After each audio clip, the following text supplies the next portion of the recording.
C'est un plaisir et un honneur pour moi que de vous présenter Jarvis Doum. Jarvis est aujourd'hui trésorier de la Fédération France-Nord. Il a un passé que je qualifierais d'industriel, puisqu'il a travaillé à EDF. Il vient d'un magnifique pays, Tahiti, voilà, que vous connaissez. Et à un moment donné, il a souhaité rentrer dans la vocation pastorale, ce qu'il a fait en venant faire ses études à Collonges. Il a ensuite été pasteur dans la Fédération Nord avant, à un moment donné, d'être appelé assez récemment, il y a 3 ans maintenant, à la fonction de trésorier de la Fédération Nord. Il est marié, il a 3 enfants, je crois, et voilà, c'est à ce titre-là qu'il vient nous voir, nous parler à la fois de son expérience, de son vécu. Et je le remercie grandement parce que je sais qu'il est très chargé, surtout dans ces périodes. Il y a toujours des moments particuliers dans la fonction de trésorerie. Il y aura également avec nous Jérémy. Alors je vais lui demander de se rapprocher. Alors moi je vais le présenter parce que je n'ai pas besoin de vous le présenter. Jérémy a été membre de cette communauté, si je me souviens bien. Mais maintenant il a des fonctions dans la fédération. Et je te laisse le soin de le faire. Bonjour à tous. Effectivement, c'est toujours un plaisir d'être parmi vous, même si, contrairement à il y a quelques années, j'ai moins l'occasion de venir ici. Mais c'est vrai que venir ou revenir dans une église dans laquelle on s'est fait baptiser, c'est toujours comme revenir un peu à la maison. Donc, je suis très heureux d'être parmi vous ce matin. Je suis là au titre, effectivement, des fonctions que j'ai à la fédération. J'ai le plaisir d'être l'adjoint de Jarvis sur le sujet de la gestion chrétienne de la vie. Alors en général, quand on cite ce thème, un petit frémissement parcourt l'Assemblée en disant « aïe aïe aïe, on va parler d'argent ». J'espère, alors aujourd'hui le programme était un peu chargé, mais j'espère avoir l'occasion de revenir avec Jarvis une autre fois pour détailler vraiment qu'est-ce que c'est que la gestion chrétienne de la vie, quelle est notre vision de ce sujet-là, une vision holistique qui comprend évidemment la gestion des biens matériels, mais pas simplement, et qui répond à la question qu'est-ce qu'être chrétien aujourd'hui dans nos vies. Voilà, donc j'aurai plaisir à revenir vous voir si vous m'invitez pour évoquer ce thème. On vous invitera tous les deux bien volontiers une prochaine fois. Je vous souhaite un très bon sabbat. Merci de cet accueil. Vous avez remarqué dans les 2 précédentes interventions un mot qui est revenu. Patrick vient de dire « chargé à la fédération ». Et mon ami et frère Jérémy a également dit un ministère qui donne l'impression d'être surchargé. J'ai tout d'un coup un poids sur les épaules et peut-être même que je vais faire comme Nathalie, aller me trouver une chaise, tellement j'ai l'impression que c'est chargé. Mais je ne vais pas le faire, car nous avons une espérance. Venez, vous tous qui êtes fatigués et chargés, le Christ nous dit, je vous donnerai le repos. Alors ça tombe bien, les vacances sont d'actualité. J'espère que vous aurez l'occasion de souffler un petit peu. Pour ma part, je ne souffle pas beaucoup, mais le sabbat, c'est particulièrement le temps et l'occasion pour respirer. Alors, tel point que nous disons le sabbat, jour de repos, pour se reposer, j'insiste. Mais ce matin, j'aimerais vous inviter à vous reposer, mais j'ajoute, à vous reposer de bonnes questions. Vous voyez tout de suite la nuance ? Je vais un petit peu vous donner des devoirs de vacances. Qu'est-ce qui me donne aujourd'hui l'assurance que j'ai investi tout mon trésor dans la meilleure banque qui soit? Question qui va susciter, j'imagine, quelques interrogations. Si je vous parle de la banque du ciel, vous me diriez, venant d'un trésorier, ce n'est pas très étonnant, mais vous serez peut-être surpris qu'une telle expression, banque du ciel, n'est pas nouvelle. Vous savez, je vais vous parler d'une banque la plus sûre au monde. Est-ce que vous la connaissez, celle-là? Quelle garantie nous offrent ces comptes bancaires? Je ne vous parle pas d'argent. Je suis trésorier de la Fédération, mais je viens vous parler d'autre chose. D'une banque à l'abri de toute faillite, car sa réserve est sans limite. Moi-même, j'y ai mis tout mon argent, tout mon trésor. Tout ce que je possède, j'ai choisi de le mettre à l'abri.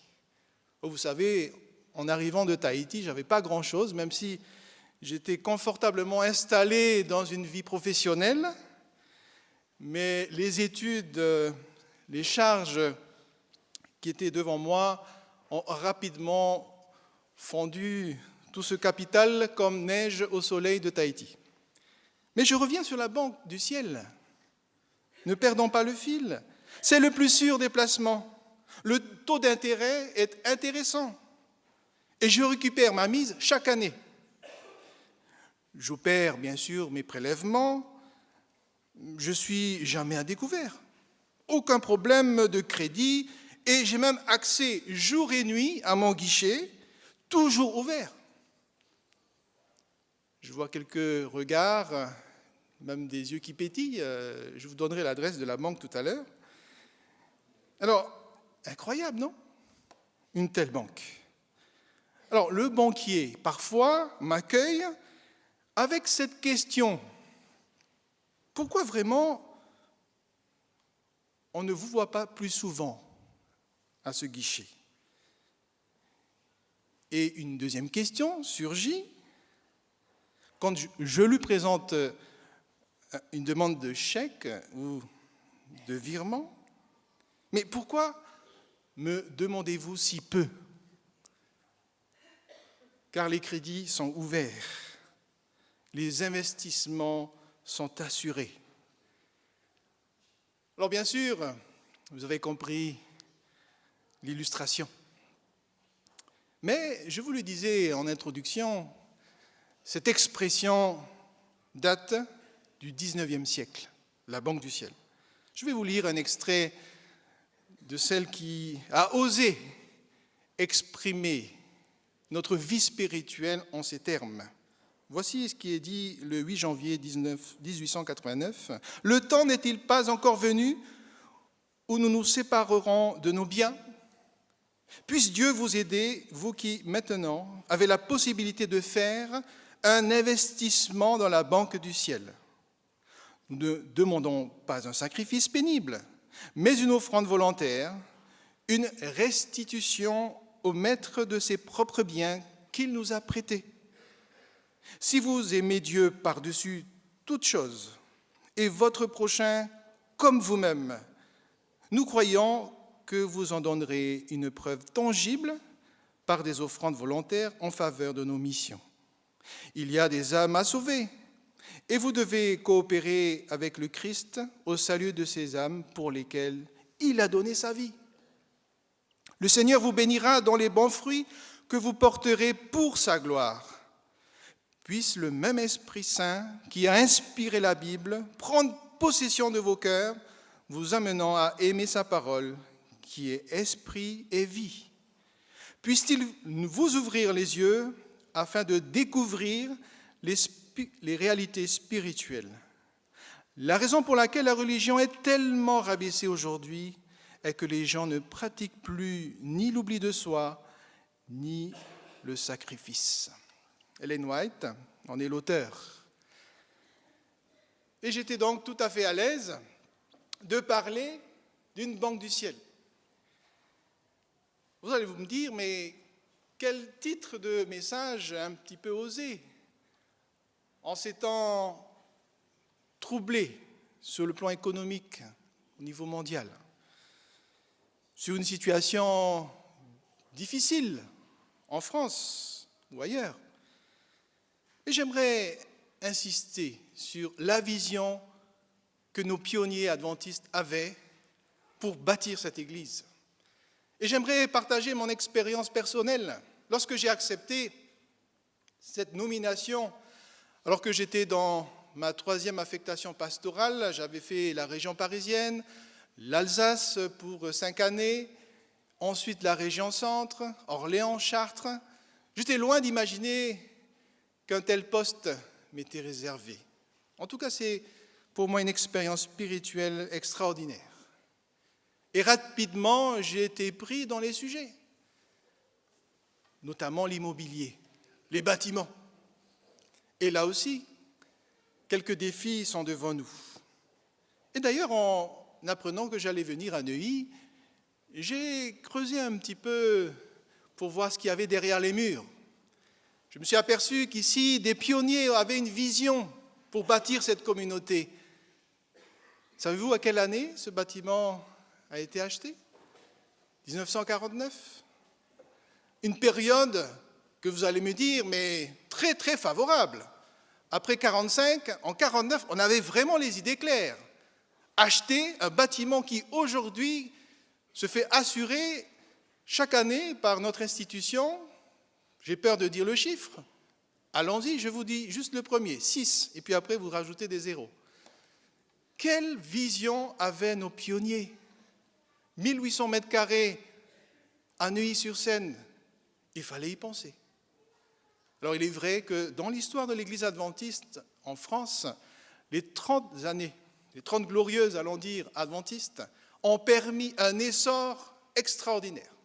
Et non seulement en France métropolitaine, mais dans les îles.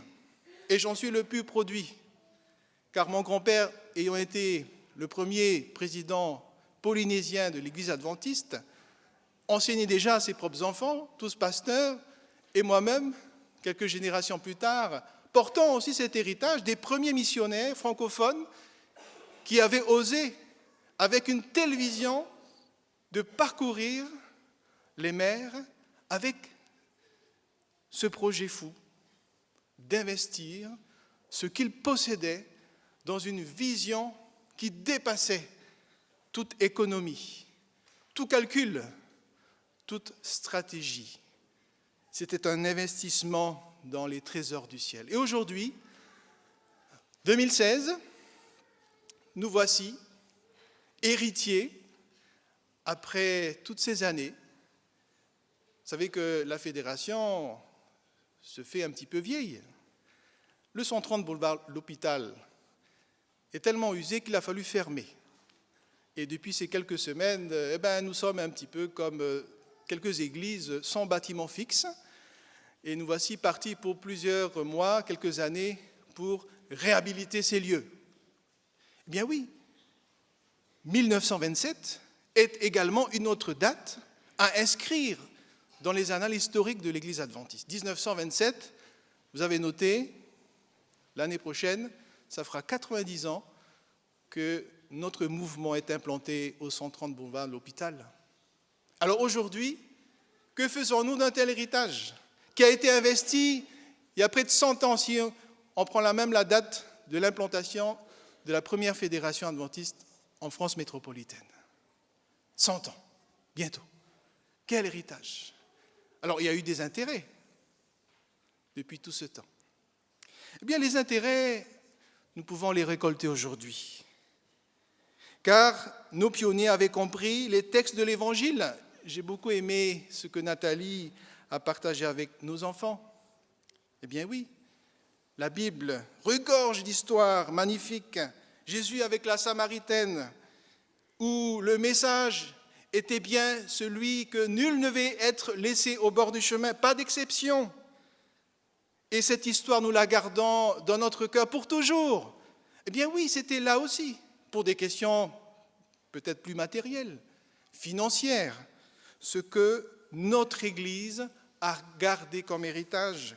Un texte comme Matthieu chapitre 6, versets 19 à 21, que nous connaissons. Matthieu 6, 19. « Ne vous amassez pas des trésors sur terre, où la teigne et la rouille détruisent, où les voleurs percent et dérobent, mais amassez-vous des trésors dans le ciel. » La banque du ciel, tout simplement. Et je poursuis, versets 20 et 21. « Car là où est ton trésor, là aussi sera ton cœur. » Ça serait même le slogan. Dans l'évangile de Luc, les disciples avaient parfaitement compris le message, la même idée, mais Luc va un peu plus loin. Il va prendre l'exemple des oiseaux. Considérez les corbeaux, ils ne sèment ni ne moissonnent. Luc 12, 21-24. Ils n'ont ni cellier, ni grenier, et Dieu les nourrit. Combien ne valez-vous pas plus que les oiseaux? Est-ce qu'aujourd'hui, vous vous préoccupez pour cet héritage? Alors, une question un peu plus directe. Est-ce que vous savez que dans ces prochaines 30 années, depuis déjà l'année 2005, nous sommes entrés dans une période de réhabilitation de ce patrimoine, de ce trésor qui nous est venu du ciel. Je vous ai dit, en 1949, on était loin d'imaginer de pouvoir un jour posséder un tel trésor. Eh bien oui, une période qui s'ouvre devant nous, où nous avons la responsabilité non seulement d'entretenir les lieux, mais de les réhabiliter, de les mettre aux normes. Et j'ai la joie de vous annoncer que nos autorités civiles ont accepté l'agenda d'accessibilité programmé pour l'ensemble des bâtiments de culte de notre Église. Ça fait un petit paquet, 50 propriétés, dans une partie dans l'est de la France, qui ont posé un énorme problème, parce que vous savez que l'Alsace était en temps de guerre occupée à la fois par l'Allemagne, même bien avant, et que jamais nous avons pu avoir une preuve que ces bâtiments nous appartiennent. Je parle de l'église de Strasbourg, de Mulhouse, de Colmar, de beaux bâtiments, des appartements, mais aucun titre. Tout avait disparu depuis toutes ces années. Un héritage qui était là entre nos mains, mais aucune preuve juridique. Alors là, je vais vous faire une confidence, car je me suis aussi reposé les bonnes questions depuis toutes ces semaines, alors que j'avais prévu de rencontrer un homme précieux. Non pas qu'il avait la solution ou la réponse, mais qu'il était lui-même produit de plusieurs générations de frères d'Église, et surtout que c'était un jeune que j'ai vu grandir dans l'Église en tant que responsable de jeunesse. Et aujourd'hui, il se trouve être maître, il est notaire. Et voici que mon dernier passage en Alsace, territoire que j'ai bien connu, puisque j'y ai été pasteur, eh bien, il m'apprend une chose qui est à la fois terrible quand on y pense, mais tellement rassurant. Il me dit, mais écoute, alors on se tutoie parce que ça a été un jeune de l'Église, mais aujourd'hui il est notaire, vous l'avez compris. Mais tous ces bâtiments, ils ont été spoliés pendant la guerre. J'en ai la preuve juridique. L'ordonnance de 1945 a annulé la spoliation des biens de l'Église. Et aujourd'hui, nous pouvons avoir une preuve que le tribunal de Strasbourg va ordonner la restitution de ces bâtiments, non pas qu'ils ne nous appartenaient plus, mais que nous avons aujourd'hui la preuve que ces bâtiments sont bien propriété de l'Église et qu'il ne faut plus avoir mal à la tête de savoir où ces papiers ont disparu, parce que ça faisait des mois et des mois que nous étions en recherche archéologique dans les caves de la Fédération, des institutions, l'Union, la Division, pour savoir mais où tous ces papiers ont disparu. Et voilà que une parenthèse historique de l'histoire française avait été quelque part enlevée, disparue dans l'historique de l'Église. Et là, j'ai dit merci Seigneur. Nous avons la preuve. Alors, c'est sûr que tout d'un coup, les rumeurs, les histoires anciennes d'églises occupées par les nazis, faisant des essais mécaniques dans l'Église, pendant cette période troublée, devient tout d'un coup logique, et nous comprenons mieux pourquoi tous les coffres forts de l'Église avaient été vidés.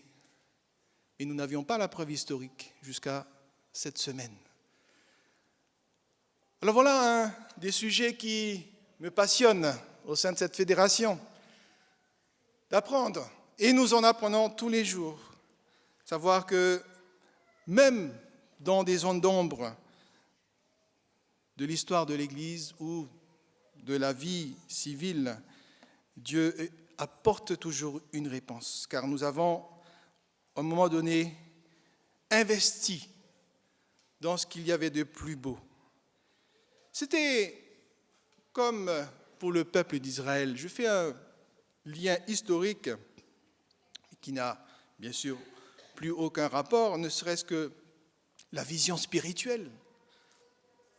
C'était ce que Moïse avait également reçu en vision. Quand il avait un peuple à porter dans ses bras, alors que la richesse, le royaume d'Égypte lui tendait les mains.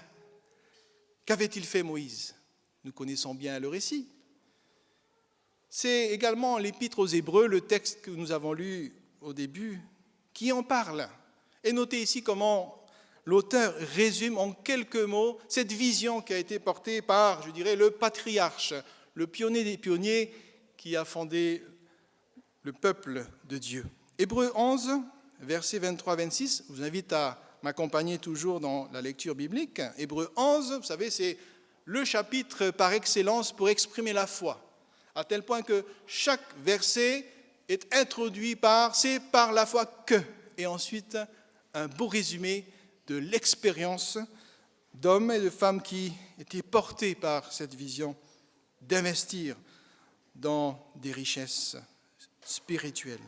Hébreux 11, 23, c'est par la foi que Moïse, devenu grand, refusa d'être appelé fils de la fille de Pharaon, aimant mieux être maltraité avec le peuple de Dieu que d'avoir pour un temps la jouissance du péché, regardant l'opprobre de Christ comme une richesse plus grande que les trésors de l'Égypte, car il avait les yeux fixés sur la rémunération. Dans le texte que nous a lu Gillian tout à l'heure, il y avait même pour le futur. J'aime bien cette version.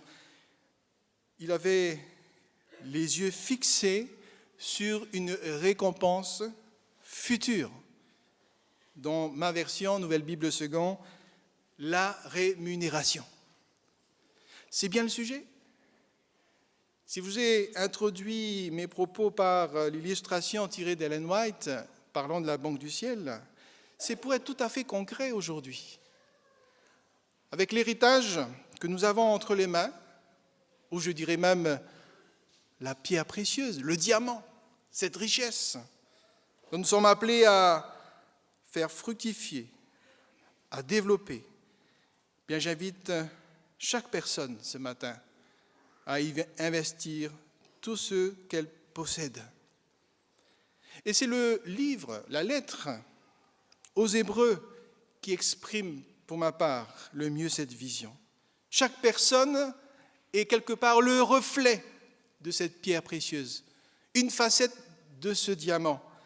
Prenons simplement les premiers versets de l'Épître aux Hébreux, un texte qui est d'actualité, après avoir autrefois à plusieurs reprises et de plusieurs manières parlé à nos pères par les prophètes, Dieu, dans ces derniers temps, nous a parlé par le Fils qu'il a établi héritier de toutes choses, par lequel il a aussi créé le monde et qui, étant le reflet de sa gloire et l'empreinte de sa personne, et soutenant toutes choses par sa parole puissante, a fait de la purification des péchés et s'est assis à la droite de la majesté divine dans les lieux très hauts, devenu d'autant supérieur aux anges qu'il a hérité d'un nom plus excellent que le leur, une empreinte de sa personne, le reflet dans des lieux très hauts d'un investissement supérieur. C'était bien sûr Jésus. Jésus est celui qui se tient à ce fameux guichet où nous pouvons y accéder jour et nuit. N'ayez crainte, même à découvert. les écluses des cieux sont ouvertes, non seulement pour des ressources matérielles, mais surtout pour des ressources spirituelles. Et nous ne gardons pas d'être présents dans ce lieu d'accueil. Vous savez, j'aimerais encore revenir sur un témoignage. Ça n'a pas été simple pour un pasteur que j'étais d'accepter une nomination, comme l'a rappelé Patrick, mais j'avais aussi une vision. Dès lors que j'avais à gérer les biens immobiliers et les biens financiers de l'Église, j'avais ce texte de l'Épître aux Hébreux encore, chapitre 3, verset 4, que je garde dans mon cœur, comme les plus belles histoires de la Bible, comme disait Nathalie. Toute maison a été construite par quelqu'un, mais celui qui a tout bâti, c'est Dieu. Hébreux 3, 4. Et avec ces mots, je me suis dit, Seigneur, tout ce que nous avons entre nos mains sont entre tes mains. Et j'avais un autre texte que j'utiliserai pour apporter une première approche pour conclure. C'est un texte des Proverbes. J'aimerais que vous puissiez le garder. Vous savez, il y a dans la Bible bon nombre de proverbes et même en dehors, on dit souvent « mieux vaut petit chez soi que grand chez les autres ». Vous connaissez ce proverbe? Ça, c'est le proverbe que j'ai osé dire à mes collaborateurs à la fédération, parce qu'on a dû couper la superficie de nos bureaux par 3. Alors, c'est vrai que ça a été un défi, mais je dis, il vaut mieux un petit local, mais être bien. Alors, nous sommes toujours chez nous au 130, mais en l'occurrence, au 11 rue de la Vistule, dans le 13e arrondissement, nous ne sommes plus chez nous, mais nous y sommes bien. Alors, le proverbe me ressemble un petit peu à cet adage, Proverbe 15, verset 16, « Mieux vaut peu avec la crainte de l'Éternel que grand avec le trouble ». Ou une version qui ressemble, « Mieux vaut peu avec l'amour de l'Éternel qu'un grand trésor avec les tourments ». Et je souhaite que ce peu que vous avez entre vos mains soit investi dans ces plus grands trésors que le Seigneur a en réserve pour chacun de nous. Qu'il vous bénisse, qu'il vous accorde sa grâce et que vous puissiez contribuer à cette croissance. Une belle croissance, j'aurai l'occasion d'y revenir dans les prochains mois pour dire que l'année 2015 a été une année de croissance pour notre fédération. Je loue Dieu. J'ai quelques chiffres, mais nous n'aurons pas le temps de les exprimer, ça sera une autre fois, mais Dieu nous bénit. Alors, saisissons cet héritage, en tout cas soyons dignes, et qu'il puisse encore nous bénir davantage pour cette nouvelle année. Que nous vous bénisse et nous accorde sa paix et sa grâce. Amen.